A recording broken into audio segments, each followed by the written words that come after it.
Good morning विद्यार्थी मित्रों। Chapter 6 आनुवंशिकताનો આણ્વીય આધાર। Last આપણે એમસીક્યુ પર ચર્ચા કરતા આવ્યા છીએ છેલ્લા બે લેક્ચરથી। આજે પણ અને આવનારા લેક્ચર 1-2 હજુ પણ આપણે એમસીક્યુ ઉપર જ ચર્ચા કરીશું, બરાબર। હવે આજનો આપણો જે એક્સરસાઇઝ 5 જે આપણે ચાલતી હતી એની અંદર એમસીક્યુ કે ભાઈ મેસેન્જર આરએનએ લંબાઈ જે પોલીપેપ્ટાઇડ બનાવવાની માહિતી ધરાવે છે તે ખાલી જગ્યા એ મ્યુટોન, બી ઇન્ટ્રોન, સી એક્ઝોન અને ડી સિસ્ટ્રોન। હવે મિત્રો બની શકે આ ત્રણ વર્ડ સાથે તમે પરિચિત છો। મ્યુટોન તમારા માટે ક્યાંક નવો હોઈ શકે। મ્યુટોન મતલબ કે જે વિકૃતિ પ્રેરનાર ઘટક તરીકે, બરાબર। એટલે એ તો સાઈડમાં નીકળી ગયો। આપણી પાસે હવે ત્રણ ઓપ્શન છે, ઇન્ટ્રોન, એક્ઝોન અને સિસ્ટ્રોન। ઇન્ટ્રોન એ છે કે જે જનીન ઉપરથી મેસેન્જર આરએનએ ઉપર એટલે કે પેલો અસ્થાયી આરએનએ એચએનઆરએનએ બને એના ઉપર આવી તો જાય છે, પરંતુ એ પોલીપેપ્ટાઇડ શૃંખલા બનાવવા માટેની માહિતી ધરાવતો નથી। એટલે આપણે સ્પ્લાઇસિંગની ક્રિયા દ્વારા ઇન્ટ્રોનને શું કરતા, દૂર કરતા અને એક્ઝોન જોડાઈ અને આપણો બનતો મેસેન્જર આરએનએ કે જેમાંથી પોલીપેપ્ટાઇડ શૃંખલાનું નિર્માણ થતું, બરાબર છે। એક્ઝોન યસ કે જે માહિતી ધરાવતો વિસ્તાર છે એક્ઝોન કે જેના દ્વારા પોલીપેપ્ટાઇડ શૃંખલા બનાવવામાં ભાગ લે છે। સિસ્ટ્રોન મિત્રો, સિસ્ટ્રોન માટે એમ કહેવાય જે જનીન સંકેત પ્રત્યાયનની ક્રિયામાં ભાગ લે અને જેના થકી આરએનએ બને, બરાબર। પહેલો એચએનઆરએનએ બને કે જેમાં ઇન્ટ્રોન, એક્ઝોન, ઇન્ટ્રોન, એક્ઝોન એમ ગોઠવાતા જાય, બરાબર। તો એ કોના થકી છે મિત્રો? એ સિસ્ટ્રોન દ્વારા થાય છે, બરાબર કે નહીં? હવે અહીંયા શું કહે છે, એટલે ઓપ્શન તો સીધી વસ્તુ છે, બેમાંથી એક આવવાનું ફિક્સ થઈ ગયું। હવે કીધું શું છે, મેસેન્જર આરએનએ ની લંબાઈ જે પોલીપેપ્ટાઇડ બનાવવાની માહિતી ધરાવે છે તે, બરાબર। તો એ તમારો એક એક્ઝોન, આવા એક્ઝોન ઘણા બધા ભેગા થયા ત્યારે પોલીપેપ્ટાઇડ શૃંખલા બને। એક એક્ઝોન પોલીપેપ્ટાઇડ શૃંખલા બનાવતો નથી, ઘણા એક્ઝોન ભેગા મળે અને પોલીપેપ્ટાઇડ શૃંખલાનું રજૂઆત કરે। તો એ બધા એક્ઝોન કે ઇન્ટ્રોનની માહિતી કોને આપી? તો કે સિસ્ટ્રોને આપી। મતલબ કયો પોલીપેપ્ટાઇડ શૃંખલા બનવાનો છે એ તો પેલો જનીન નક્કી કરે છે। તો જનીન ઉપરનો કયો ક્રમ? સિસ્ટ્રોન નક્કી કરે છે ને કે કયો પોલીપેપ્ટાઇડ શૃંખલા બનશે। પછી એના નાના નાના ટુકડાઓ છપાય છે, intron, exon, intron, exon, intron, exon, અને એમાં ઘણા એક્ઝોન ભેગા થયા ત્યારે એક પોલીપેપ્ટાઇડ શૃંખલા બની। ખ્યાલ આવે છે કે નહીં? એટલે અહીંયા પોલીપેપ્ટાઇડ બનાવવા માટેની માહિતી તો સીધી વસ્તુ છે, સિસ્ટ્રોન પાસે છે। એક એક્ઝોન પાસે તો થોડીક જ અમુક જ એમિનો એસિડ ગોઠવવાની માહિતી છે, પછી બીજો એક્ઝોન, પેલો ત્રીજો એક્ઝોન, બધા એક્ઝોન ભેગા થયા ત્યારે પોલીપેપ્ટાઇડ। તો એક એક્ઝોન થી તો શક્ય નથી, તો એક સિસ્ટ્રોન થી તો શક્ય છે, બરાબર ને? કે ભાઈ જનીનનો એક ચોક્કસ ક્રમ કે જે સિસ્ટ્રોન કે જે કોડિંગ શૃંખલા છે કે જેના પ્રત્યાંકનથી પોલીપેપ્ટાઇડ શૃંખલા બનવાની છે। ચલો ક્લિયર છે? તો અહીંયા મિત્રો આપણો આન્સર શું બનશે? સિસ્ટ્રોન બનતો જોવા મળે છે। રેડી? ઓકે। બીજો પ્રશ્ન, આદિકોષ કેન્દ્રીય સજીવમાં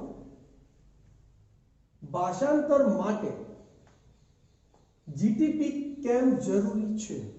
મિત્રો જીટીપી મતલબ ગ્વાનોસાઇન ટ્રાઇફોસ્ફેટ। જીટીપી મતલબ ગ્વાનોસાઇન ટ્રાઇફોસ્ફેટ, મતલબ શક્તિ સ્ત્રોતની જરૂર છે। હવે મિત્રો આમાં એવું હોય છે કે આ જે આપણો મેસેન્જર આરએનએ જે રિબોસોમ્સના નાના પેટા એકમ પર ગોઠવાયેલો છે, બરાબર।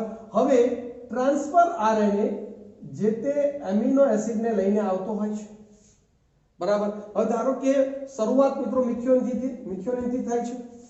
આપણે જાણીએ છીએ કે પહેલો મિથિયોનિન એમિનો એસિડ ગોઠવાતો હોય છે કારણ કે પહેલો પ્રારંભિક સંકેત AUG હોય છે, બરાબર કે નહીં? તો અહીંયા તમે સમજો કે આદિકોષ કેન્દ્રી કોષ, અમે જો મિત્રો અહીંયા શબ્દ શું વાપર્યો છે? આદિકોષ કેન્દ્રી કોષ, મતલબ પ્રોકેરિયોટિક સેલ।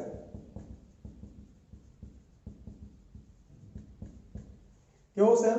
પ્રોકેરિયોટિક સેલ, બરાબર। હવે આગળ મેં તમને લેક્ચરમાં કીધું હોય કે ન કીધું હોય, જેમ આપણે નથી વાત થઈ કે ભાઈ શરૂઆત મિથિયોનિનથી થાય, સુકોષ કેન્દ્રી કોષ હોય કે આદિકોષ કેન્દ્રી, શરૂઆત મિથિયોનિનથી જ થાય, ભલે પછી મિથિયોનિનની જરૂર ના હોય તો પછી એ એમિનો એસિડ ત્યાંથી દૂર થઈ જાય, પણ શરૂઆત તો ત્યાંથી જ થાય, बराबर। तो आदिकोष केंद्रीय कोषની એક ઓર વિશેષતા છે મિત્રો, ખાસ યાદ રાખજો, શાયદ કીધું હશે આગળ જ્યારે ટોપિક ચાલતો હશે ત્યારે, ના કીધું હોય તો ઠીક છે, તો આજે જોઈ લેજો કે જ્યારે શરૂઆત થતી હોય ત્યારે આ મિથિયોનિન એમિનો એસિડ સાથે પાછો સમૂહ જોડાય છે, ફોર્માઇલ સમૂહ।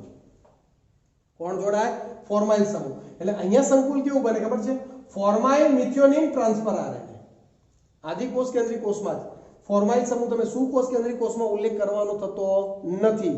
આદિકોષ કેન્દ્રીય કોષમાં જ ટ્રાન્સફર આરએનએ મિથિયોનિન સાથે જોડાયો એટલે ફોર્માઇલ સમૂહ જોડાય, પછી છૂટો પડી જાય તો કે ફોર્માઇલ મિથિયોનિન ટ્રાન્સફર આરએનએ, આ એક સંકુલ બને, ફોર્માઇલ મિથિયોનિન ટ્રાન્સફર આરએનએ।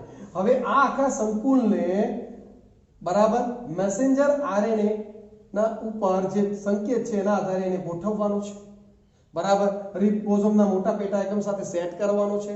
તો એના માટે જે શક્તિની જરૂર પડે એ શક્તિ કોણ પૂરી પાડે? તો કે પેલો જીટીપી પૂરો પાડે, ગ્વાનોસાઇન ટ્રાઇફોસ્ફેટ પૂરો પાડે છે, બરાબર। એટીપી નો પર્યાયી શબ્દ ATP, adenosine triphosphate, purine base, guanosine triphosphate, બરાબર કે નહીં? તો જુઓ, ફોર્માઇલ મિથિયોનિન ટ્રાન્સફર આરએનએ બનાવવા માટે નહીં, મેસેન્જર આરએનએ સાથે 30S રિબોઝોમને જોડવા માટે નહીં, મિથિયોનિન ટ્રાન્સફર આરએનએ સંકુલ આવી ગયું, sorry, formyl methionine transfer RNA, formyl methionine transfer RNA messenger RNA સાથે જોડાવા માટે, મતલબ મેસેન્જર આરએનએ ના સંકેત ઉપર ટ્રાન્સફર આરએનએ ને ગોઠવવો, પણ એ ટ્રાન્સફર આરએનએ કયા સ્વરૂપે છે? ફોર્માઇલ મિથિયોનિન ટ્રાન્સફર આરએનએ સ્વરૂપે છે। ચલો ક્લિયર। અને ચોથો ઓપ્શન શું કહે છે? શરૂઆત કારક સાથે 50S રિબોઝોમ ને જોડવા। નહીં મિત્રો, શરૂઆત કારક 50S રિબોઝોમ જોડવા કરતા બી વધારે શું છે કે ભાઈ ફોર્માઇલ મિથિયોનિન ટ્રાન્સફર આરએનએ ને મેસેન્જર આરએનએ સાથે શું કરવા? જોડવા માટે ગ્વાનોસાઇન ટ્રાઇફોસ્ફેટ નો ખાસ ઉપયોગ થતો જોવા મળે છે। મિત્રો જૂના સિલેબસની અંદર આ પોઈન્ટનો ખાસ ઉલ્લેખ હતો, બરાબર, જે એનસીઈઆરટી ની અંદર એટલું બધું વધારે ચર્ચા નથી, તો મેં ક્લિયર કરી દીધી। ચલો ક્લિયર, ઓકે। આગળ, મેસેન્જર આરએનએ પ્રોટીનનું નિર્માણ કોના દ્વારા કરે છે? મેસેન્જર આરએનએ પ્રોટીનનું નિર્માણ કોના દ્વારા કરે છે? બરાબર। તો હમણાં જ આપણે એક એમસીક્યુ એવો જ જોઈ ગયા કે ભાઈ મેસેન્જર આરએનએ ની લંબાઈ જે પોલીપેપ્ટાઇડ બનાવવાની માહિતી ધરાવે છે। મિત્રો પોલીપેપ્ટાઇડ બનાવવાની માહિતી આવે કે પ્રોટીન બનાવવાની માહિતી આવે? સીધી વસ્તુ છે, કોણ ભાગ લેવાનો? પેલો સિસ્ટ્રોન જ ભાગ લેવાનો છે। કોણ ભાગ લેશે મિત્રો? સિસ્ટ્રોન જ ભાગ લેશે, કારણ સિસ્ટ્રોન જ પ્રત્યાંગન કરે છે, સિસ્ટ્રોન ટ્રાન્સક્રિપ્શન થાય છે, મેસેન્જર આરએનએ બને છે, અને જેની અંદર ઘણા બધા એક્ઝોન છે। અહીંયા પ્રોટીન બનાવવાની વાત કરે છે મિત્રો, કોઈ 4-5 એમિનો એસિડ ગોઠવવાની વાત નથી, બરાબર, કે એક્ઝોન કરી કાઢે। એ કામ કોણ કરશે? સિસ્ટ્રોન જ કરે છે, કે જે જનીનો ડીએનએ માંથી છપાયા છે, મતલબ કે જનીન દ્રવ્ય જે ડીએનએ માંથી છપાયો મેસેન્જર આરએનએ, અને મેસેન્જર આરએનએ માંથી શું બની રહ્યો છે? પ્રોટીન બની રહ્યો છે, બરાબર। તો તમારો જે પ્રોટીન બને છે કોને આભારી છે? સિસ્ટ્રોનને આભારી છે। કોને આભારી છે મિત્રો? સિસ્ટ્રોનને આભારી છે। ચલો ક્લિયર છે, ઓકે। આગળ, સૌથી નાનો આરએનએ કયો છે? બરાબર। હવે મિત્રો આના માટે તો તમારે સિમ્પલ અને સરળ મેં આખું એક આરએનએ, ત્રણેય RNA, transfer RNA, ribosomal RNA, messenger RNA એની આખો એક લેક્ચર અલગથી એક વિડિયો બનાવેલો જ છે, તમે જોઈ લેજો। સૌથી નાનામાં નાનો મિત્રો કયો? તો કે ટ્રાન્સફર આરએનએ કહી શકાય। હવે મિત્રો ટ્રાન્સફર આરએનએ, બરાબર। એટલે આમાં તો સીધું સ્વીકાર્ય જ રહ્યું, તમે એ વિડિયો જોશો તો તમને તરત જ ખ્યાલ આવી જશે, ઓકે। આગળ એમસીક્યુ છે, જુઓ શું કહે છે? જુઓ, 50 એમિનો એસિડની પોલીપેપ્ટાઇડ બનાવતા જનીનમાં 25મો સંકેત યુએસી વિકૃત બનીને યુએએ માં ફેરવાય છે, તો શું થશે? હવે મિત્રો અહીંયા જોવા જેવી વાત છે, આપણને 50 એમિનો એસિડની પોલીપેપ્ટાઇડ બનાવતા જનીન સંકેત આપેલા છે, ત્રિઅંકી સંકેતો હોય, બરાબર, બરાબર। આ એક ત્રિઅંકી સંકેત, આ બીજો, આ ત્રીજો, ડોટ ડોટ ડોટ ડોટ, બરાબર, 25મો સંકેત। હવે 25મો શું હતો સમજી લો, આ 25મો છે અને અહીંયા સંકેત હતો UAC હતો, બરાબર. પાછળ 26 એમ કરીને ડોટ ડોટ ડોટ 50 જનીન સંકેત છે આપણે, બરાબર. આ રીતે આપણે દર્શાવી દઈએ, બરાબર કે નહીં. હવે એ શું કે જો 50 એમિનો એસિડ પોલીપેપ્ટાઇડ બનાવતા જનીનો 25મો સંકેત, હવે આ 25મો સંકેત હતો UAC, એ વિકૃત થઈ ગયો અને આ સાઇટોસિન ની જગ્યાએ શું ગોઠવાઈ ગયો? એડેનિન, એટલે બની ગયો UAA, બરાબર છે. વિકૃત બને તો UAA માં ફેરવાય તો શું થશે? હવે એક વસ્તુ તમે સમજો મિત્રો, આ સ્ટોપ કોડોન છે, UAA નોનસેન્સ કોડોન છે, ખબર છે મિત્રો, અર્થહીન કોડોન છે કે એ પ્રત્યાંગનની ક્રિયાને શું કરે, મતલબ કે ભાષાંતરણની ક્રિયાને શું કરે? અટકાવે છે, બરાબર. મતલબ 24 સુધીનો ક્રમ પ્રોપર હતો ત્રિઅંકી સંકેતોનો. 24 ક્રમમાં બધા એમિનો એસિડ ગોઠવાતા જશે, પેપ્ટાઇડ બંધ વડે જોડાતા જશે 24 પણ પછીનું આખું બધું જ અહીંયાથી અટકી જ જશે ને, આનું કોઈ ભાષાંતરણ થવાનું જ નથી, કારણ કે અહીંયા નોનસેન્સ કોડોન આવી ગયો, અહીંયા પ્રોટીન સંશ્લેષણની ક્રિયા અટકી જાય છે. તો એનો મતલબ શું થયો? એ 24 એમિનો એસિડ ધરાવતી પોલીપેપ્ટાઇડ શૃંખલા તૈયાર થઈ જશે, પણ એના પછીની કોઈ ક્રિયા થવાની નથી. જોઈએ ઓપ્શન, 25 એમિનો એસિડની પોલીપેપ્ટાઇડ બનશે, ભાઈ 25મો તો નોનસેન્સ છે. 24 એમિનો એસિડની પોલીપેપ્ટાઇડ થશે, યસ 24 સુધીની થશે. ત્રીજો 24 અને 25 એમિનો એસિડની બે પોલીપેપ્ટાઇડ બનશે, એ તો કઈ નથી, કારણ કે એના પછીનો શરૂઆત કરવા વાળો હોવો જોઈએ ને, તો જ શરૂઆત થશે, બરાબર કે નહીં. અહીંયા જેમ AUG હતો પહેલો પ્રારંભિક સંકેત, એમ અહીંયા બી પ્રારંભિક સંકેત હોય જ નહીં, કારણ કે અહીંયા તો 26મો હતો, એ ક્યાં પ્રારંભિક સંકેત હતો? એટલે પ્રારંભિક સંકેત હોય તો શરૂઆત થાય, તે ભાઈ એક 24 ની બને ને એક 25 ની બને, ખબર પડે? ઓકે. 49 એમિનો એસિડની પોલીપેપ્ટાઇડ તો શક્ય જ નથી, એટલે અહીં આપણો આન્સર શું બનશે મિત્રો? બી, કે ભાઈ 24 એમિનો એસિડ વાળી પોલીપેપ્ટાઇડ શૃંખલા બનશે. પાછળનું બધું જ કેન્સલ. ખબર પડી? ખ્યાલ આવી ગયો? એટલે 25મો જે ત્રિઅંકી સંકેત હતો એ મિત્રો ચેન્જ થઈ ગયો, તો 24 સુધી તો એમિનો એસિડ પ્રોપર ગોઠવાય, પાછું 25મો જે ચેન્જ થયો શું બને પાછું? જો UAA નોનસેન્સ કોડોન બની ગયો, અર્થહીન કોડોન બની ગયો, એટલે ત્યાં તો પ્રત્યાંગન થવાનું જ નથી, ત્યાં તો ભાષાંતરની ક્રિયા અટકી જાય છે, સોરી પ્રત્યાંગન નહીં, ભાષાંતરની ક્રિયા અટકી જાય છે, તો ત્યાંથી આગળ તો કોઈ એમિનો એસિડ નવા ગોઠવવાના જ નથી, તો 24 એમિનો એસિડ પોલીપેપ્ટાઇડ વાળી શૃંખલા બનશે. ક્લિયર છે? ખબર પડી ગઈ મિત્રો? ઓકે. આગળ હવે પાછું એક અહીંયા મિત્રો એક MCQ એવો છે કે ભાઈ એક જનીન એક ઉત્સેચકની પૂર્વ સિદ્ધાંતની રજૂઆત. મિત્રો થિયરિકલ આપણે એની ચર્ચા નહોતી કરી, કારણ કે બહુ શોર્ટમાં એક બે પોઈન્ટ એવા આવશે તો જેનું આપણે MCQ માં જ આપણે ચર્ચા કરી લઈશું, બરાબર. કે ભાઈ એક જનીન એક ઉત્સેચક, આપણે તો પેલો એક્ઝોન સિસ્ટ્રોન, કે ભાઈ સોરી સિસ્ટ્રોન દ્વારા શું થાય? પ્રત્યાંગન થયું અને તમારો એમાંથી ઇન્ટ્રોન એક્ઝોન વાળી શૃંખલા તૈયાર થઈ, ઇન્ટ્રોન દૂર થઈ અને એક્ઝોન જે મેસેન્જર RNA, ઘણા બધા એક્ઝોન ભેગા મળી મેસેન્જર RNA બન્યો, અને એ મેસેન્જર RNA દ્વારા શું બન્યું? તો કે પ્રોટીન નિર્માણની ક્રિયા થઈ, પોલીપેપ્ટાઇડ શૃંખલાનું નિર્માણ થયું, અને એ પોલીપેપ્ટાઇડ શૃંખલા એક ઉત્સેચક તરીકે વર્તી શકે છે. પેલું ZYA બીટા ગેલેક્ટોસાઇડેઝ, પરમિએઝ અને ટ્રાન્સએસિટાઇલેઝ યાદ આવે છે કે નહીં? બરાબર કે નહીં? તો એક જનીન એક ઉત્સેચક, હવે એક જનીન છે એનું પ્રત્યાંગન થયું તો મેસેન્જર RNA બન્યો, અને એ મેસેન્જર RNA માંથી શું બને મિત્રો? પ્રોટીન બનશે, અને એ પ્રોટીનમાંથી શું બને? ઉત્સેચક બને. મતલબ ઉત્સેચક એ બને અંતઃસ્રાવે બને. પણ આનો અભ્યાસ તો કે આનો અભ્યાસ કોણે કર્યો? આ સિદ્ધાંતની રજૂઆત કોણે કરી? તો મિત્રો યાદ રાખજો, અને પૂછાતું હોય છે એટલે આપણે યાદ રાખીશું, બીડમ અને ટાટમ. કોણ મિત્રો? બીડમ અને ટાટમ દ્વારા એનો અભ્યાસ થયો હતો. એક જનીન, આ એક જનીન છે, બરાબર, એના પ્રત્યાંગન થયું, મેસેન્જર RNA બન્યો, એમાંથી પ્રોટીન બન્યો, એમાંથી ઉત્સેચક, એટલે એક જનીન એક ઉત્સેચકનું નિર્માણ નો સિદ્ધાંત બીડમ અને ટાટમ દ્વારા રજૂઆત થઈ. હા, એની થોડી માહિતી મેં આપી છે કે એમને અભ્યાસ કર્યો તો બ્રેડ મોલ્ડ, કઈ? તો કે ન્યુરોસ્પોરા ઉપર, કઈ? બ્રેડ મોલ્ડ ન્યુરોસ્પોરા ઉપર એમને આ પ્રયોગ કરેલો, અને એમને રજૂઆત કરી હતી એક જનીન એક ઉત્સેચકની રજૂઆત, બરાબર. પછી ખબર પડી એક જનીન એક ઉત્સેચક એટલે એક પોલીપેપ્ટાઇડ શૃંખલાનું નિર્માણ થયું, અને એક પોલીપેપ્ટાઇડ શૃંખલા આગળ ઉત્સેચક તરીકે વર્તે છે, બરાબર, તો એ વસ્તુ ક્લિયર થઈ.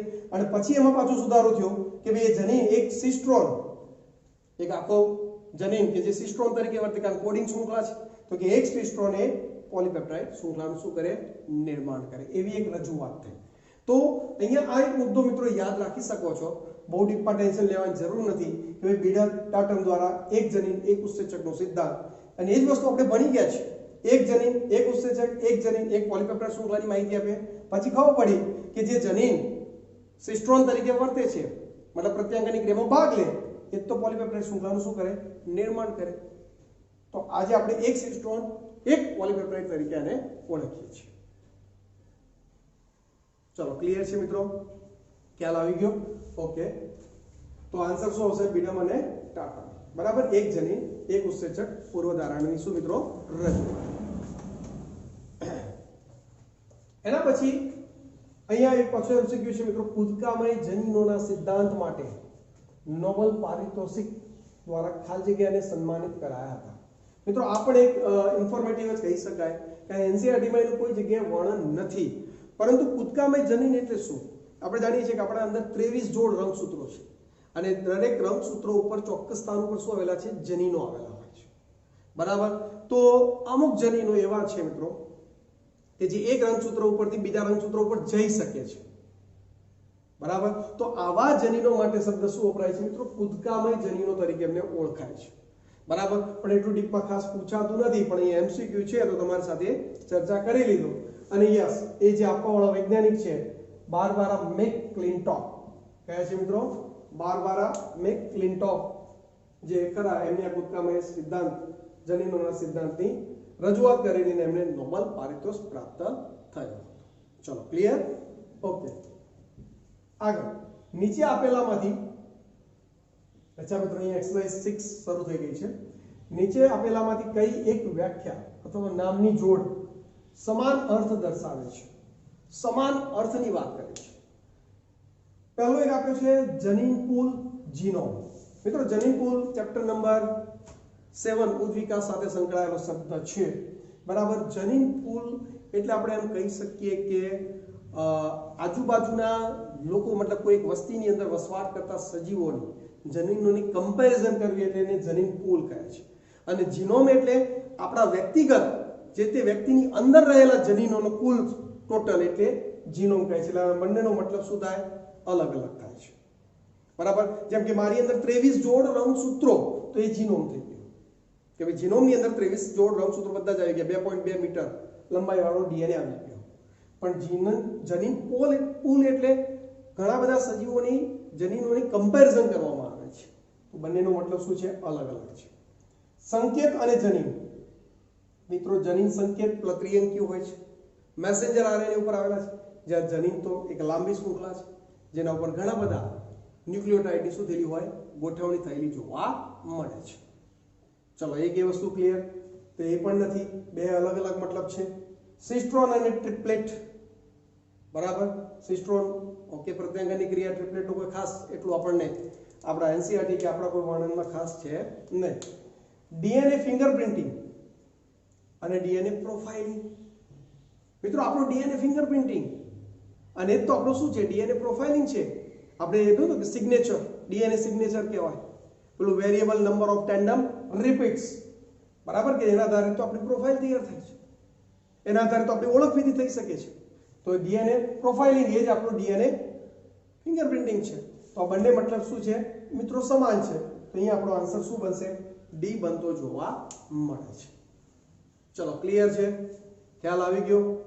આશા રાખું કે દરેક વિદ્યાર્થીઓને આ એમસીક્યુ થોડા અલગ પ્રકારના, બરાબર, થોડા આઈક્યુ લેવલના ક્લિયર થતા હશે. ઓકે, હવે જો વિદ્યાર્થી મિત્રો આગળ એમસીક્યુ જોઈએ. જનીન સંકેતોનું વિઘટન ખાલી જગ્યાનું કારણ થશે. જનીન સંકેતોનું વિઘટન ખાલી જગ્યાને કારણે થશે. સંકેતોનો ત્રીજો સભ્ય, સંકેતોનો બીજો સભ્ય, સંકેતોનો પ્રથમ સભ્ય કે સમગ્ર સંકેત. મિત્રો યાદ કરો કે ભાઈ ત્રિઅંકી સંકેતો આપણે જોયેલા, બરાબર, તો કે U U U U U A. તો એકાદ સંકેત પાછળનો ત્રીજો સંકેત યાદ આવે છે મિત્રો કે ભાઈ જે ટ્રાન્સફર આરએનએ ખરા પ્રતિસંકેતો એ સંકેતની સામે ગોઠવાય છે, બરાબર, પરંતુ છેલ્લા સભ્યમાં ફેરફાર હોય તો પણ ટ્રાન્સફર આરએનએ ગોઠવાઈ જતા હોય છે. એના માટે આપણે એક ટોપિક જોયેલો, વુબલ પરિકલ્પના, વુબલિંગ બેઝ તરીકે એને ઓળખવામાં આવતો કે ત્રીજો ન્યુક્લિયોટાઇડ ચેન્જ થઈ જાય તો બી એ પ્રમાણે ટ્રાન્સફર આરએનએ પ્રતિસંકેતને લઈ એ પ્રમાણે મતલબ એમિનો એસિડને ગોઠવતો હોય છે, બરાબર. તો જનીન સંકેતોનું વિઘટન તો સીધી વસ્તુ છે, ત્રીજા સંકેતમાં જ એ ફેરફાર થવાનો છે, બરાબર, જેને વુબલની પરિકલ્પના તરીકે આપણે ઓળખેલી. કોની પરિકલ્પના મિત્રો? વુબલની પરિકલ્પના. રેડી? તો અહીંયા જોઈ શકાય છે આપણો આન્સર સીધો જ ત્રીજા સંકેતનો ત્રીજો સભ્ય જે ખરો એમાં ચેન્જીસ થાય એટલે જનીન સંકેતો શું થાય? વિઘટન પામતા હોય છે, બરાબર. તો એ યાદ રાખીશું આપણે. એના પછી મિત્રો અહીંયા એક નવો એક થોડો વિચારવા જેવો, બરાબર, એક નોંધ કરવા જેવો એમસીક્યુ છે, ખાસ ધ્યાન આપજો મિત્રો કે ભાઈ વિકૃતિની ઘટનામાં જ્યારે એડેનાઇન ગ્વાનિન દ્વારા બદલાય ત્યારે ખાલી જગ્યાનો દાખલો કહેવાય છે, બરાબર. ધારો કે આ શૃંખલા છે, adenine, thiamine, guanine, cytosine, adenine, thiamine, guanine, આ એક શૃંખલા છે. હવે એડેનિનનું સ્થાન કોણે લઈ લીધું? ગ્વાનિને લઈ લીધું, અથવા તો ગ્વાનિનનું સ્થાન એડેનાઇને લઈ લીધું. મતલબ પ્યુરિન હતું તો પ્યુરિનનું સ્થાન પ્યુરિને લીધું ને, એડેનિન હતું ગ્વાનિન આવ્યો, ગ્વાનિન હતો તો એડેનિન આવ્યો, બરાબર. અથવા થાઇમિન છે તો એની જગ્યાએ સાઇટોસિન આવ્યો, સાઇટોસિનની જગ્યાએ થાઇમિન આવ્યો. તો આવી સ્થિતિને મિત્રો ટ્રાન્ઝિશન કહે છે. શું કહે છે? ટ્રાન્ઝિશન. જો અહીંયા સમજાવું છું કે ભાઈ આપણે જાણીએ છીએ કે ભાઈ દરેક ડીએનએ ઉપર ચોક્કસ ન્યુક્લિયોટાઇડનો ક્રમ છે, પણ જો પ્યુરિનનું સ્થાન પ્યુરિન લે, મતલબ જો એડેનિન સ્થાને ગ્વાનિન ગોઠવાય અથવા ગ્વાનિનને સ્થાને એડેનિન ગોઠવાય, બરાબર. હવે પિરિમિડિનની વાત કરીએ કે ભાઈ સાઇટોસિનના સ્થાને થાઇમિન ગોઠવાય અથવા થાઇમિનને સ્થાને સાઇટોસિન ગોઠવાય, તો એ પ્યુરિનની અદલબદલ થઈ અથવા તો પિરિમિડિનની અદલબદલ થઈ. તો આવી સ્થિતિને મિત્રો ટ્રાન્ઝિશન કહે છે, સંક્રમણ કે પરિવર્તન. શું કહે છે મિત્રો? ટ્રાન્ઝિશન, બરાબર. પરંતુ એડેનિનની જગ્યાએ કોણ ગોઠવાઈ ગયો? સાઇટોસિન. એડેનિનની જગ્યાએ કોણ ગોઠવાઈ ગયો મિત્રો? સાઇટોસિન. અથવા તો એડેનિનની જગ્યાએ થાઇમિન ગોઠવાઈ ગયો, મતલબ પ્યુરિનની જગ્યાએ પિરિમિડિન ગોઠવાઈ ગયા, બરાબર. એ જ રીતે ગ્વાનિનની જગ્યાએ સાઇટોસિન અથવા થાઇમિન ગોઠવાઈ જાય. એ જ રીતે સાઇટોસિનની જગ્યાએ એડેનિન અથવા ગ્વાનિન ગોઠવાઈ જાય. એ જ રીતે થાઇમિનની જગ્યાએ એડેનિન અથવા ગ્વાનિન ગોઠવાઈ જાય. મતલબ પ્યુરિનનું સ્થાન કાં તો પિરિમિડિન લે અથવા તો પિરિમિડિનનું સ્થાન પ્યુરિન લે, મતલબ ઉલટી આખી પ્રક્રિયા. ખ્યાલ આવે છે કે નહીં? તો એવી સ્થિતિને મિત્રો ટ્રાન્સવર્ઝન કહે છે. શું કહે છે? ટ્રાન્સવર્ઝન. જો એટલે બે ઓપ્શન છે અહીંયા, બરાબર. તો તમને આ રીતે કોઈ વાર એમસીક્યુ આવે કે ભાઈ પ્યુરિનનું સ્થાન પ્યુરિને લીધું તો ટ્રાન્ઝિશન, પિરિમિડિનનું સ્થાન પિરિમિડિને લીધું તો ટ્રાન્ઝિશન, પરંતુ પ્યુરિનનું સ્થાન પિરિમિડિન વાળા ઘટકે લીધું અથવા તો પિરિમિડિન વાળા ઘટકનું પ્યુરિને સ્થાન લીધું તો શબ્દ શું આવશે મિત્રો? ટ્રાન્સવર્ઝન આવે છે, બરાબર. તો આ પોઈન્ટ ખાસ એનસીઈઆરટીમાં એનું કોઈ જગ્યાએ ખાસ વર્ણન નથી, તો આને પણ આપણે ધ્યાન રાખીશું. ચલો, ક્લિયર છે? ઓકે. એટલે અહીંયા તો આપણો આન્સર શું બનશે? એડેનિનનું સ્થાન કોને લીધું? ગ્વાનિને લીધું, એટલે પ્યુરિનનું સ્થાન પ્યુરિને બદલ્યું, બરાબર. તો ટ્રાન્ઝિશન, બરાબર. સંક્રમણ કે પરિવર્તન ઇંગ્લિશ વર્ડ, અરે ગુજરાતી વર્ડ છે, ઇંગ્લિશ વર્ડ શું છે મિત્રો? ટ્રાન્ઝિશન. ચલો, રેડી? ઓકે. આગળ મિત્રો યુકેરિયોટિક રંગસૂત્રોમાં ટેલોમિયર ખાલી જગ્યાના ટૂંકા ક્રમમાં બનેલા હોય છે. મિત્રો ટેલોમિયર રંગસૂત્રનો એક ભાગ છે, બરાબર. આપણે રંગસૂત્રને અભ્યાસ કરી ગયા તો રંગસૂત્રનો જે છેડાનો વિસ્તાર કે મિત્રો ટેલોમિયર. મિત્રો ટેલોમિયર એ વિસ્તાર છે યુકેરિયોટિક સેલની અંદર. મિત્રો આપણે જાણીએ છીએ કે એક કોષ કેન્દ્રમાં 23 જોડ રંગસૂત્રો આવેલા હોય, બરાબર. તો અને એ પણ 2.2 મીટર જે આપણો ડીએનએ નો તંતુ હતો એ 23 જોડ રંગસૂત્રોમાં શું થયું? વહેંચાઈ ગયો છે, બરાબર. કમ્પ્લીટ વહેંચાઈ ગયો છે. તો એના દરેક રંગસૂત્રના છેડાનો વિસ્તાર ટેલોમિયર મિત્રો, બરાબર. રિબોન્યુક્લિયોપ્રોટીનનાથી આવૃત આખો એક ટેલોમિયર વિસ્તાર હોય છે, બરાબર, કે જ્યાં ગ્વાનિનનું પ્રમાણ સૌથી વધારે હોય.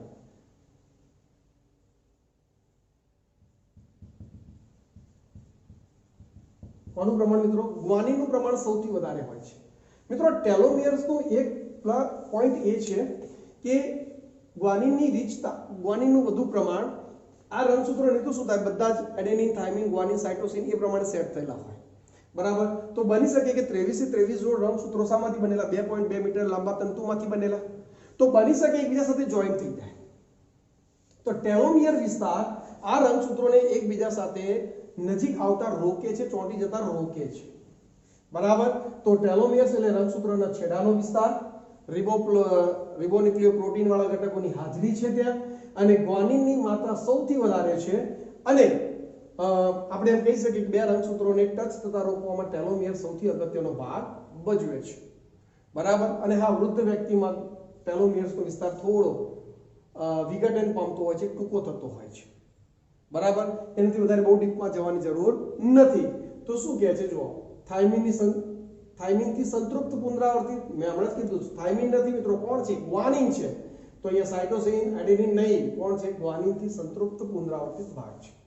તો આ વસ્તુ પણ તમે નોંધ કરી શકો છો કે ભાઈ છેડાનો વિસ્તાર ટેલોમિયર કે જે ગ્વાનિન દ્વારા વધારે પુનરાવર્તિત થતો છે, એકબીજા રંગસૂત્રોને ચોંટી જતા શું કરે? જોડાઈ જતા અટકાવે છે.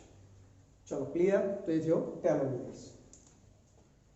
આગળ ઇલેક્ટ્રોફોરેટિક જેલની થી નાઇટ્રોસેલ્યુલોઝ મેમ્બ્રેન પર પ્રોટીનનું સ્થળાંતરણ. મિત્રો યાદ કરો, પ્રોટીનનું સ્થળાંતરણ મેં તમને બધા જ કીધેલા. જો ડીએનએ હોય તો સર્ધન હતું જ, આરએનએ હોય તો નર્ધન છે કે નોર્ધન બ્લોટિંગ સિસ્ટમ, અને પ્રોટીન હોય તો વેસ્ટર્ન બ્લોટિંગ કહી શકાય છે. બરાબર, તો આવી ગયો આપણો, આ પણ મેં તમને સમજાવેલું છે. બરાબર, તો શું આવશે આન્સર? પ્રોટીનને અલગીકૃત કરવા માટે વેસ્ટર્ન બ્લોટિંગ, આરએનએ હોય તો નર્ધન અને ડીએનએ હોય તો સર્ધન. ચલો ક્લિયર છે? સર્ધનનો ઉલ્લેખ તો એનસીઈઆરટી માં છે. બરાબર કે નહીં? આગળ પ્રત્યાંગન દરમિયાન આરએનએ પોલિમરેઝ ડીએનએ શૃંખલાના સાથે જોડાય છે. તે જગ્યાએ ડીએનએ ની એક ચોક્કસ શૃંખલા રચના જેવું જણાય છે. તે શૃંખલાને શું કહે છે મિત્રો? યાદ કરો, જ્યાં પ્રચુર માત્રા હતી એડેનિન, થાઇમિનની. બરાબર ને? 10 ન્યુક્લિયોટાઇડ બેઝ આગળ, બરાબર, કે જ્યાંથી પ્રત્યાંગન શરૂ થવાનું હોય ત્યાંથી 10 ન્યુક્લિયોટાઇડ બેઝ આગળ એક ચોક્કસ સ્થાન હતું જ્યાં પ્રમોટર, બરાબર કે નહીં, કે જ્યાં તમારો આરએનએ પોલિમરેઝ ઉત્સેચક ત્યાં જોડાતો હતો. બરાબર, અને એના માટે મિત્રો આપણે એક શબ્દ બહુ સરસ મજાનો ઓલરેડી ભણી ગયા છીએ. કયું બોક્સ? ટાટા બોક્સ, કે જ્યાં એડેનિન અને થાઇમિનની પ્રચુર માત્રા છે, વિપુલ માત્રામાં આવેલું છે. બરાબર, તો એ કયા બોક્સ મિત્રો? ટાટા બોક્સ તરીકે આપણે એને ઓળખીએ છીએ, જ્યાં આરએનએ પોલિમરેઝ જોડાય છે અને આગળ પ્રત્યાંગનની ક્રિયા પ્રેરાતી હોય છે. ચલો ક્લિયર છે મિત્રો? રેડી? બીજા તો એએટી ને જીજીટી ને એવા અલગ અલગ આપ્યા છે, પણ આપણે ટાટા બોક્સ વિશે જાણીએ છીએ કે ઓલરેડી મેં તમને ભણાવી દીધું છે. ચલો ક્લિયર? તો અહીંયા મિત્રો આજે પણ આપણે ઘણા બધા એમસીક્યુ ની ચર્ચા કરી.